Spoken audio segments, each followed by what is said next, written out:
So I'm delighted this morning that we're here um, virtually, like the whole world. It's a virtual movement at the moment. And massive thanks for Jay taking time out on this call. Jay, it's quite different from last week already. Noticeable Yeah. differences from last week. That was before Boris's statement. Boris, who has certainly changed things from Friday onwards. Possibly, I think it was Tuesday, if I remember rightly, the day when he announced lockdown, or what people say is a soft lockdown. Look, how's it changed the property industry? Obviously, funding is a major issue. I know auctions is your specialism. I know auctions are still taking place. Delighted that the likes of Sam Fongo making sure that I know auctions are taking place. Virtually, though. So, do you just want to elaborate on that a bit more? What you notice as the difference? Because yesterday, Auction House London had their auction. That may have been the first time that they've live streamed the event with the entire audience virtual. It's not the first time auctions have been live streamed. In fact, some auction houses have always been live streamed as well, in terms of how people can bid. People won't necessarily be in the room. But what did you notice differently, Jay, yesterday from being a bystander or a viewer? Yeah, so I think the first thing you notice is it's a massive change of dynamic. You remember that the auctioneers, their main job is to stand in front of a mass room of people, or have remote bidders, whether that's telephone or proxy, and they're garnering bids out of physical people in the room, people they can see, people they can interact with. When you take that away from them, you probably it wasn't just Auction House London yesterday. There was Clive Empson, which was the day before, today and tomorrow. They run their room over 3 days, and they were running it in the same fashion, whereby the auctioneer was standing in front of a camera and was encouraging the remote bidders to bid. So that was online bidders, telephone bidders, proxy bidders, etc. Auction House London went for the same solution. I'm going to see how Savills do today, because the Savills auction starts fairly soon. I will also be looking at Allsop's residential and commercial next week. I've already seen, Acuitas have already cancelled their auction until further notice. So Acuitas are a commercial auctioneer. They specialise almost exclusively in the sale of commercial property assets. In terms of results for Auction House yesterday, I think they should be fairly proud of what they achieved, considering it was the first time they had run the auction in this way. The auction was about 5 hours, and if anyone's ever watched an Auction House London auction or attended an Auction House London auction, they know that Andrew Binstock, the auctioneer, is probably one of the most accomplished auctioneers in the country. I'm obviously biased. I used to work there for 6 years, but I mean, I would still say that he's probably in the top 3 auctioneers, property auctioneers in the country, and that's saying something. He's probably still my favourite, and he, for 5 hours, really did push and plug every single property.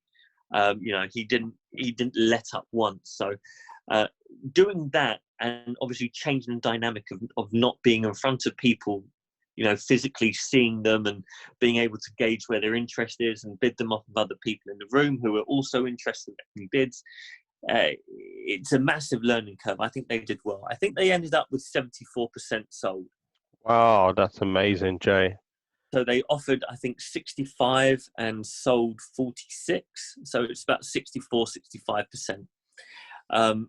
That's a really good result.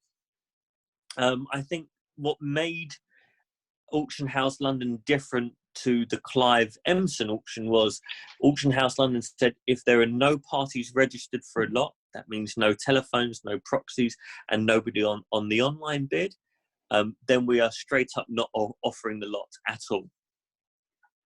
And what I find interesting about that is normally you would go to an auction, and if the auctioneer kind of saw that there wasn't that much interest in the room, you know, they're within their rights to generate some bids below the reserve price to see if that brings any bids in, if that creates the interest. Because some people actively wait for someone else to bid first. You know, you've got that sheep or herdish kind of mentality where people won't make the first move. So the auctioneer normally gives them a start. And obviously, being an online virtual auction, there's no point doing that, right? Because if there's no one registered and there's no one there, there's no point pushing a bid. So I think they made a really kind of bold and brave decision by disclosing if there is no interest, like no registered interest as a remote bidder, then they're not going to offer it. Now, what that does for those lots is really very interesting, because there are a lot of people out there who will look at unsold properties and see what the last bid is, and then we'll make an offer based on that last bid. I'm not a fan of that model myself, because it doesn't matter what the last bid was, it matters what you're willing to pay. So Auction House London kind of stripped that issue out entirely. Because obviously if there weren't people bidding on the day, that doesn't mean there wasn't interest, it just means there wasn't registered interest to bid physically on the day. I imagine, and knowing the dynamic of the office as I do, that today, tomorrow, Monday and Tuesday, they will be approaching everyone who had registered for the lot, dealt with the legal pack, attended viewings, and saying, look, we understand you didn't bid on the day for whatever reason, the property is still available, are you in a position to make an offer? And that's probably the best way for them to have dealt with it. But then we come into what I think you're looking to talk about, Brendan, which is... I'm just thinking it's interesting, Jay. So, yeah. And hopefully we can bring you back at some point in the next fortnight as well. But what I find interesting, we're looking from an auction point of view, from an auctioneer's point of view, but it's also interesting looking from someone who's bidding. So in some respects, people do mention how it can be contentious, leading to arguments sometimes, or getting the eye, or, you know, sometimes it cannot, it's not always the most pleasant environment at an auction, particularly if you're new to an auction house. So it's a very, very different bidding process as well. So we've got the experience of the auctioneer, who's how they're doing the process of being an auctioneer is completely different, but the process of being someone who's going to be there as well, bidding, is completely different. But the statistics are amazing. 74% of lots were sold. Is that right, Jay? Have I got that right? No, 74% of lots that were offered to be sold. Yeah. Wow. So do you think the number is slightly higher than what people may expect, because there were lots not offered as well? Yes, that's exactly right. So lots that are withdrawn in auctions aren't added as part of the sales rate. So they're not included in the percentage of lots offered to lots sold, because they weren't offered. So you could draw a direct comparison, because that, obviously the Savills hasn't taken place yet. But if you look at Clive Empson on Tuesday, I think they ended up with a 60% auction based on their Kent and Essex, North London kind of, East London kind of catalogue. Obviously, they have an auction yesterday. They've got an auction today. They'll have an auction tomorrow, I think. You know, there's a spread over 3 days because they cover such a wide geographical area. They ended up with 60%, and 60% in this market is a really good result, Brendan. And again, it's based on the number of lots that they offer. Now, Clive Empson take a slightly different approach here, which is it's worth mentioning, insofar as Clive Empson offered every single lot that they had. So I think they had like 90-something lots. They offered 90-something lots and then sold however many, you know, represent 60% of that, I guess, which would be about 55, I guess, so around that level. Whereas Auction House London started off with 140 lots ish, offered 65 and sold 48. Okay. So you can see the difference in number of lots to begin with versus number of lots offered versus number of lots sold. And those are really the two different kind of approaches that auctioneers will take, not just Auction House London or Clive Emerson, but you will see there is a train of thought from some auctioneers who think, you know what, let's just offer absolutely everything and just see what sells. A lot of things have got a lot of interest, this, that, and the other. There's a lot of considerations to make.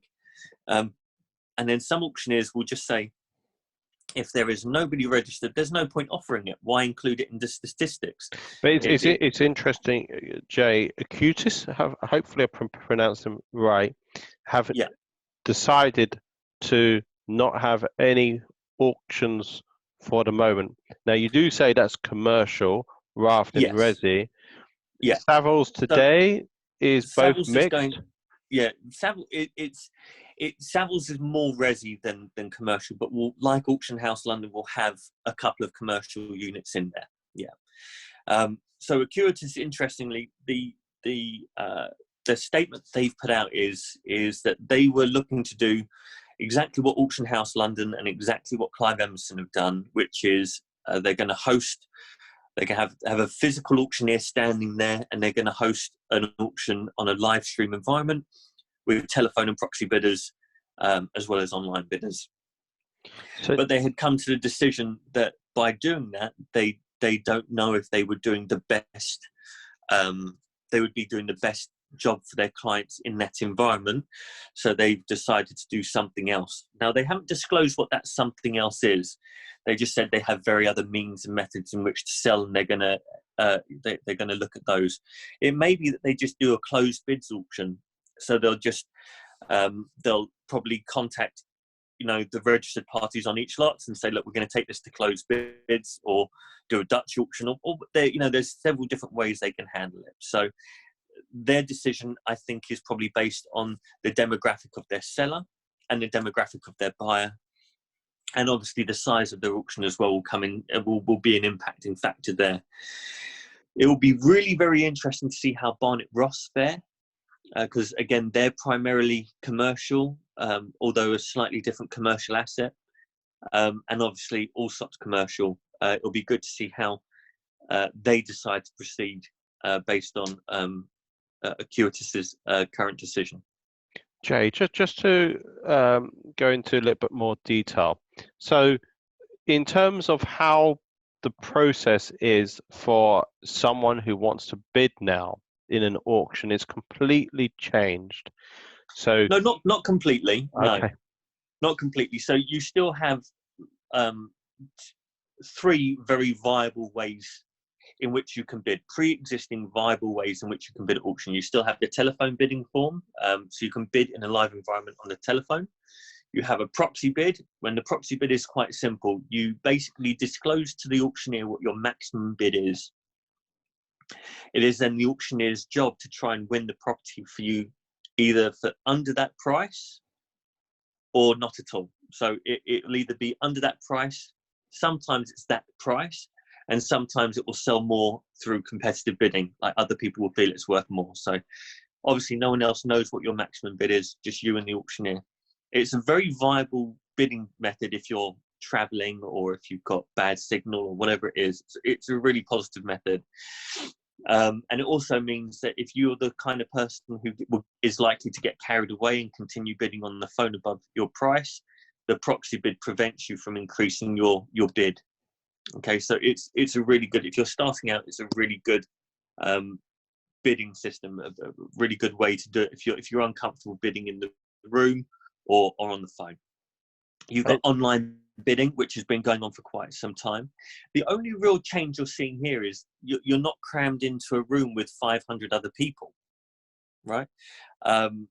Is that a good thing? Is that a bad thing? I don't know. I think the advent of online auctioneers has been increasing dramatically recently. I mean, you could use, there were quite a few decent players that you've got. Obviously, I Am Sold, who've been in the market quite some time.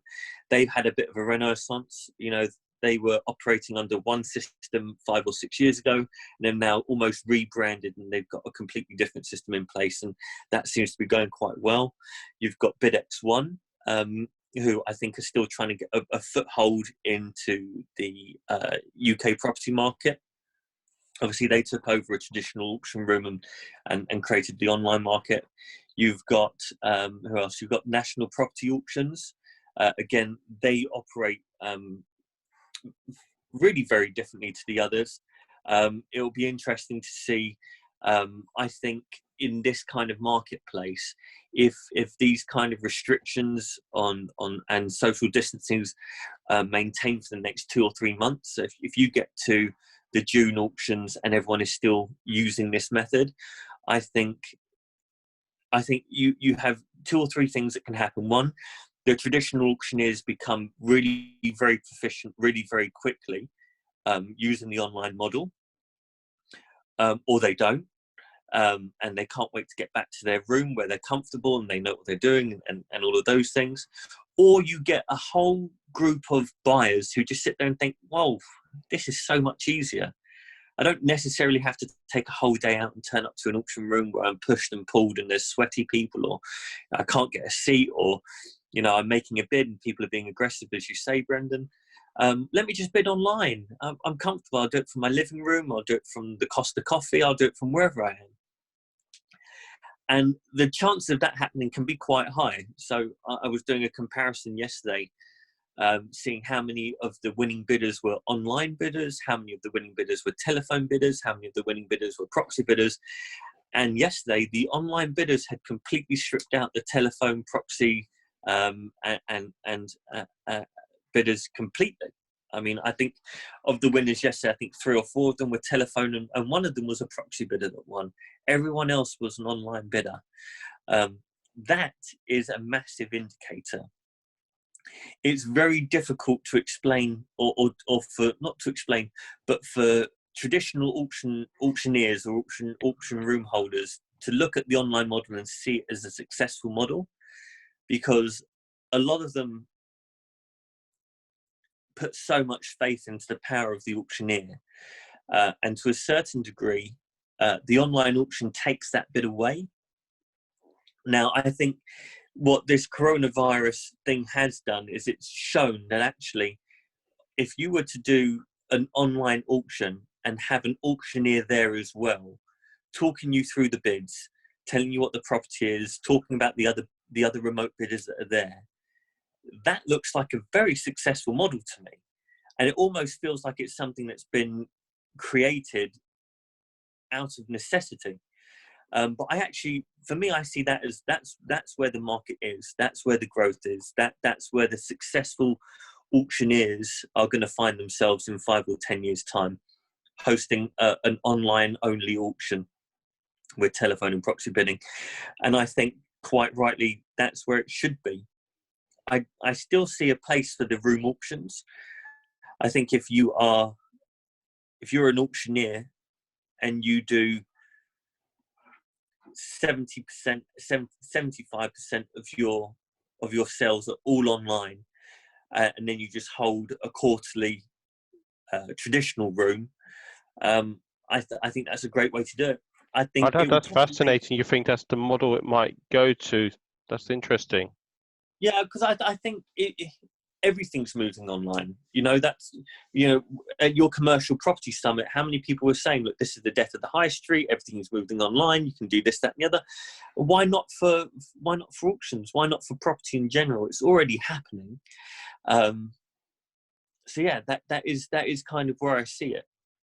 Jay, any final words? I know we could have you on for a lot longer, and hopefully we will do at some point in the not too distant future, but any final words?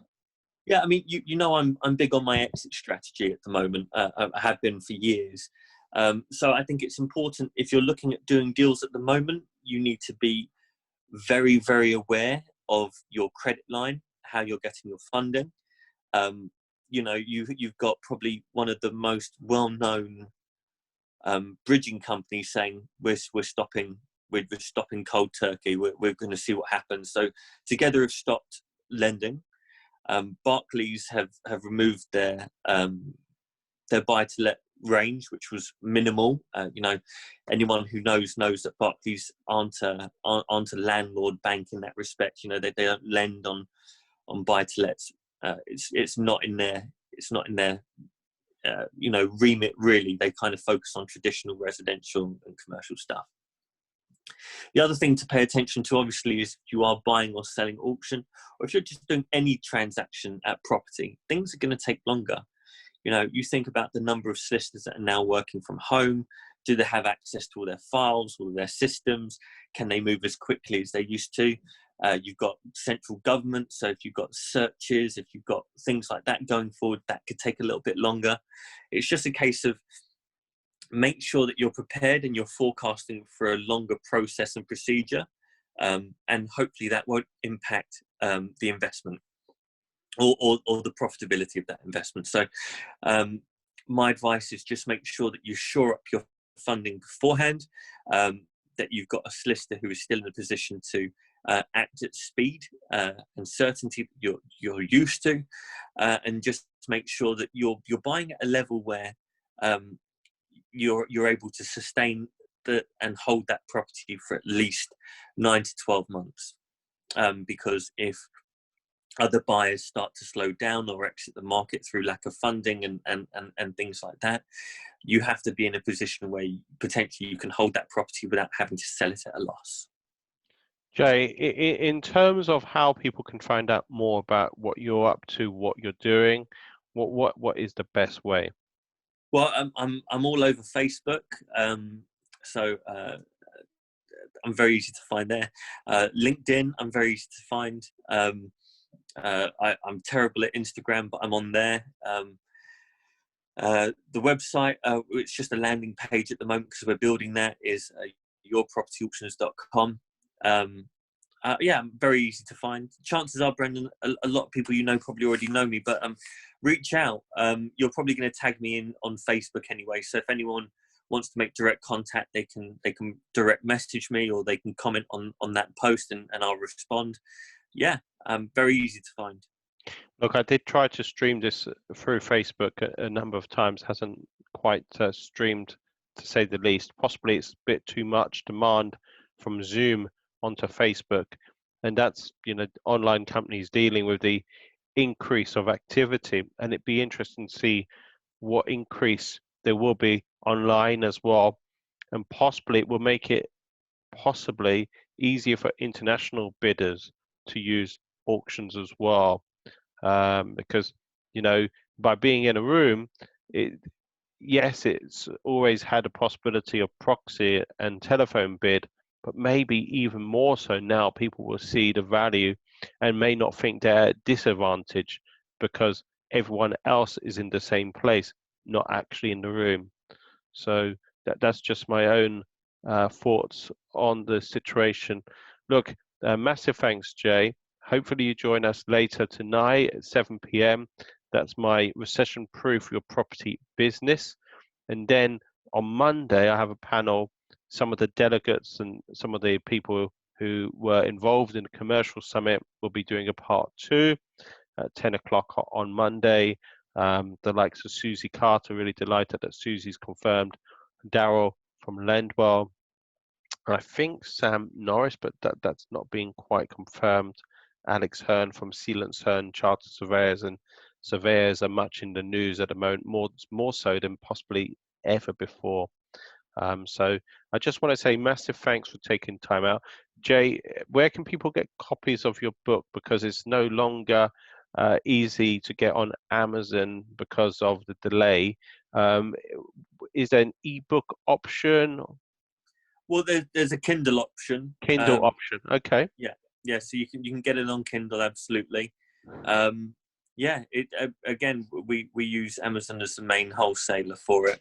It's just that the deliveries on Amazon will be taking a month, possibly longer, from my experience. So that's why. Maybe for toilet roll, but for my book, I don't know if my book is in that much demand. But if you're in need of toilet roll, I can imagine you're probably on a waiting list. But before the hammer falls, you should be able to get it in a week or two.